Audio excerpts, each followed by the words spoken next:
인류 역사상 가장 무시무시한 파괴력을 보인 질병, 패스트. 패스트는 다른 말로 흑사병으로 불리기도 합니다.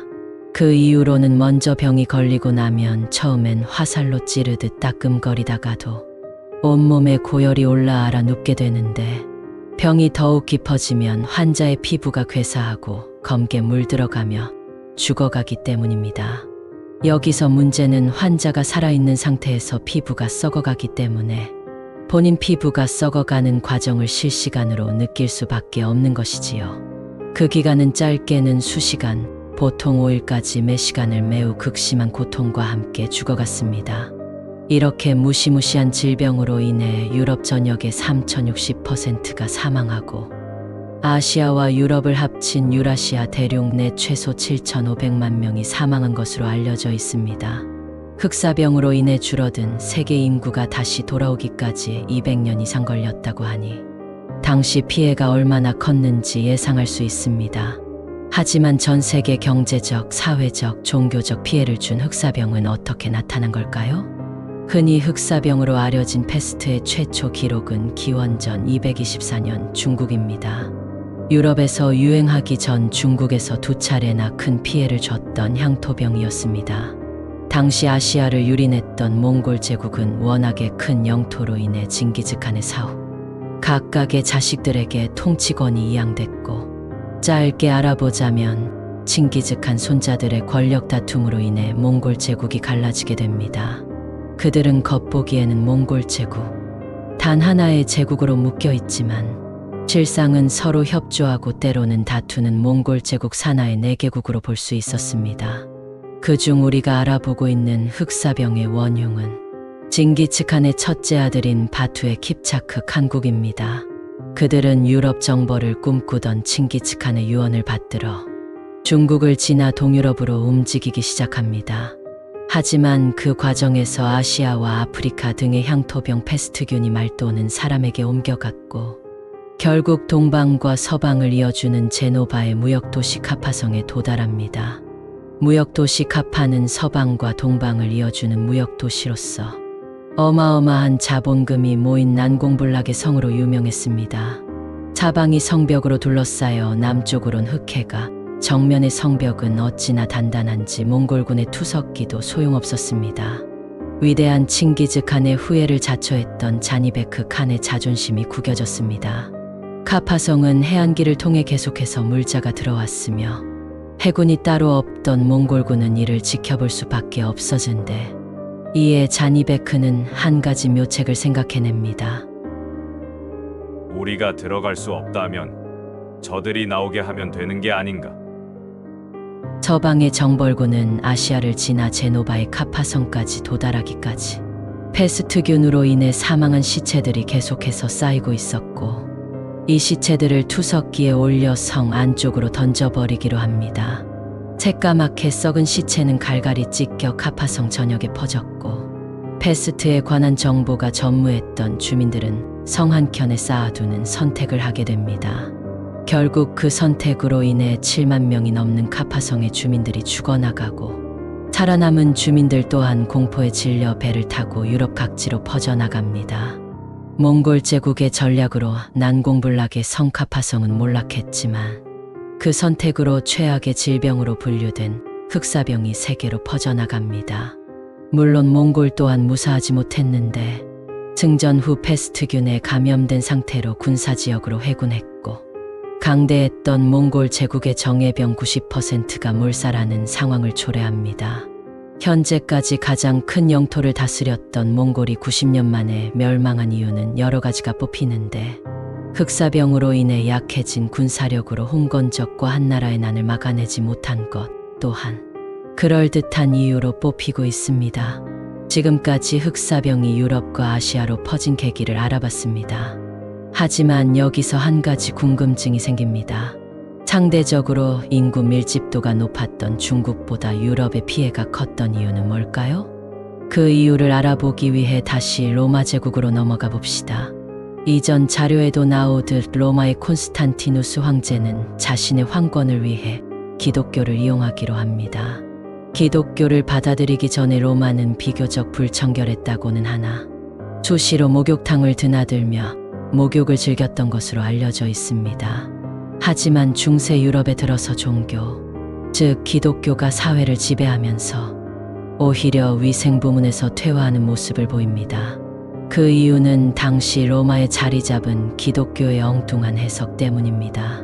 성격 속 예수는 더러움에 무관심했으며 죽은 자와 병자를 꺼리낌 없이 만졌고 식사 전 손 씻는 유대인들의 관습 또한 비웃었습니다. 이를 본 로마의 기독교인들은 예수님의 생각이 이러하신데 그깟 관습을 따라 무엇을 하겠느냐며 예수를 따라 정화의 용도로 단 한 번 세례를 받을 때만 목욕을 하게 됩니다. 말이 목욕이지 태어나자마자 머리 물칠 한 번 하는 게 전부였지요. 게다가 시간이 흘러 중세 유럽의 도시화가 진행되면서 상황은 더 악화됐는데 바로 수도시설의 부재가 문제였습니다.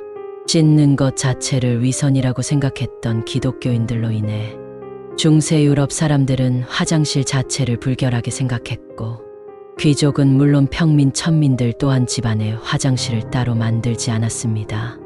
귀족의 경우 하인들로 하여금 매번 배설물을 밖에다 버리게 했고 평민이나 천민들의 삶 또한 크게 다를 바 없었습니다. 당시 냇가나 강가에 배설물을 던지는 게 기본 상식으로 통했으나 과거나 지금이나 하지 말란다고 안 하는 사람만 있는 게 아니지요. 결국 길거리엔 변이 가득했고 우아한 드레스에 변이 묻지 않게 하기 위해 하일이 탄생했다는 말이 돌기도 했지만 이는 사실이 아닙니다. 사실 하일은 고대 이집트 시절부터 사용해왔으며 로마에 이어 중세까지 계속 활용됐습니다. 다시 본론으로 돌아와서 이제는 흑사병이 퍼질 완벽한 조건이 갖춰졌습니다. 오랫동안 기독교는 잘못된 해석으로 씻지 않는 게 당연한 사회를 만들었고 도시화로 인해 사람들이 밀집했으며 길거리나 수도엔 변과 동물의 시체가 가득합니다. 바로 그런 곳에 제노바의 카파성의 난민들이 도착합니다. 흑사병이 퍼지는 건 순식간이었습니다.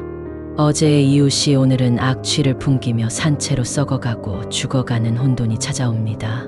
당시 중세 유럽은 위생관념이 존재하지 않았고 오로지 과거와 현재의 차이를 중점으로 두고 흑사병 치료법을 내걸었습니다. 지금으로선 말도 안 되는 이야기지만 당시엔 똑똑한 고학력자가 발표한 합당한 치료법이었지요. 대표적 치료법 몇 가지만 알아보겠습니다. 방열법. 흑사병에 걸리게 되면 고열에 시달렸고 이를 본 의사들은 환자의 정맥을 잘라 오염된 피를 빼내는 치료를 하게 됩니다. 여기서 방열법의 종류도 여러 가지로 나뉘는데 부유한 귀족의 경우 통증이 적은 거머리를 이용했지만 대부분의 평민 또는 천민들은 거머리는커녕 생으로 맨살을 찢어 피를 뽑아내는 방법을 이용합니다. 어찌됐든 온몸에 피가 빠지면 체온이 내려가고 흑사병이 치료가 될 것이라고 믿었기에 이런 치료법이 나온 것이지요. 환자들은 의사의 말을 믿을 수밖에 없었고 대부분 멸균 처리 안 된 거머리에 의한 감염 또는 과다출혈로 사망합니다. 하수구. 처음 흑사병이 돌기 시작할 당시 귀족 평민을 가리지 않고 죽어나가는 무분별한 감염 속에서 학자들은 공통점을 찾지 못했고 감염자의 유일한 공통점으로 지상의 공기를 꼽습니다. 학자들의 발표 이후 사람들은 위험한 밖으로 다니기보단 하수구로 다니거나 아예 그곳에서 살곤 했는데 처음엔 비교적 건강한 사람들이 하수도로 내려와 보균자를 마주칠 일이 거의 없었기에 어느 정도 효과는 봤지만 밀폐된 하수구에서 감염자가 생기자 오히려 감염 속도가 빨라지는 현상을 초래합니다. 결국 하수구 네트워크는 흑사병 확산에 크게 일조한 셈이 됩니다. 학자들의 여러 치료법들이 전부 실패하자 중세 유럽의 혼란은 더욱 심화됐고 혼란 속의 종교는 더욱 빛나게 됩니다. 갑작스레 찾아온 흑사병의 감염자들이 고통과 함께 썩어가는 모습은 마치 기독교가 말하는 지옥의 형벌과도 같았고 많은 사람들이 구원을 찾고자 종교에 매달리고 종교인들은 현 상황을 신의 시험이라 주장하며 그들을 이끌었습니다. 사람들은 신의 자비를 받기 위해 길거리로 나와 자신에게 매질하는 미친 광격이 벌어지기도 합니다. 학자들의 치료법에 이어 종교 또한 흑사병의 극단적인 사망률을 줄여주지 못했고, 결국 사람들은 이성의 끈을 놓고 맙니다. 이래 죽으나 저래 죽으나 당장 즐기자라는 생각으로 살아가게 됩니다. 당시 유럽의 대부분 국가의 치안은 바닥을 칩니다. 그렇다면 처음으로 돌아와서 높은 인구 밀집도에 비해 아시아권의 피해가 비교적 적었던 이유는 뭘까요? 대부분이 불교 영향권이었다는 게 가장 중요한 포인트입니다.